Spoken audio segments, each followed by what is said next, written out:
So, do these animations look familiar?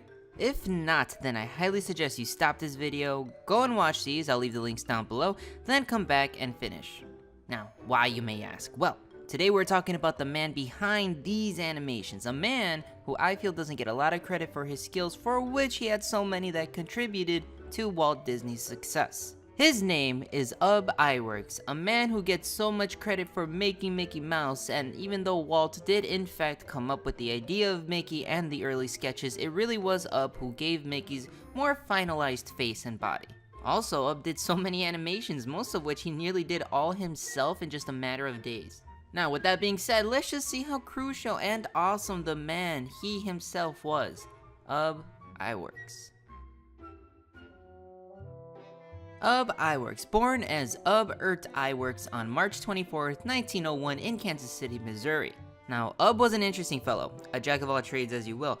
Not only was he an animator, he was also a special effects technician, a cartoonist, and a film producer. He had so many talents though aside from those three that really made him an asset to whatever team he chose to be on. And speaking of team, Ub worked alongside one of his oldest friends, Walt Disney, and going off script here, you're gonna see how really important it was to talk about Walt Disney and Ub's history because honestly, their histories are very much intertwined. Now, how exactly did Ub and Walt meet? Well, the two met in 1919 while they were working for the Pesman Rubin Art Studio in Kansas City. They worked there for a while, and then Walt in 1920 decided he wanted to start his own animation business after working as an illustrator, and in so, Ub joined him. Starting up just at a barn with nothing else but the paper and pens that they had, after gathering more help, Disney started Laugh-O-Gram, which was the first company that he started that Ub was the chief animator in. And as years went on, unfortunately in 1923, they went bankrupt and Disney decided he wanted to move to Los Angeles to continue the Alice series, in which Ub followed. And after the end of the series, Walt really needed to create a new character because he did have an agreement with Universal, and Universal agreed to distribute the cartoon so long as they had a new character. And so in 1927, Oswald the Lucky Rabbit was made. And the very first animation of that whole cartoon was actually animated by Ub himself.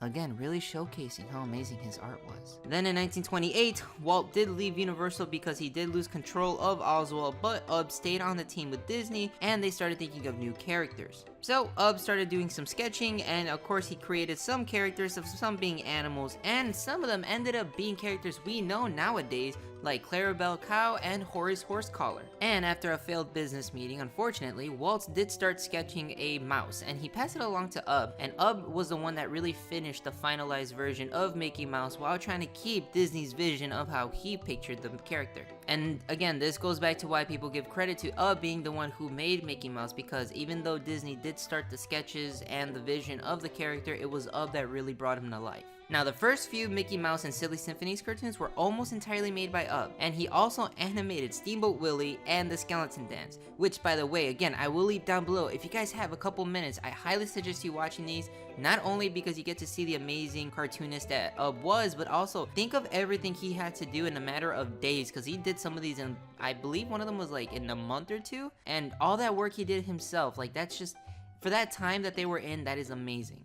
Now, as time went on, Ub did find himself in a position where it was hard to keep up with Walt's demands, and he felt that he wasn't getting much of the credit that he felt he deserved for putting in all these hours and making all these cartoons. So as time went on, Ub and Walt had a falling out, and Ub accepted a contract with Walt's competitor, Pat Powers, to open his own studio under his own name. And thus, in 1930, Iwerks Studio was opened and ready for business.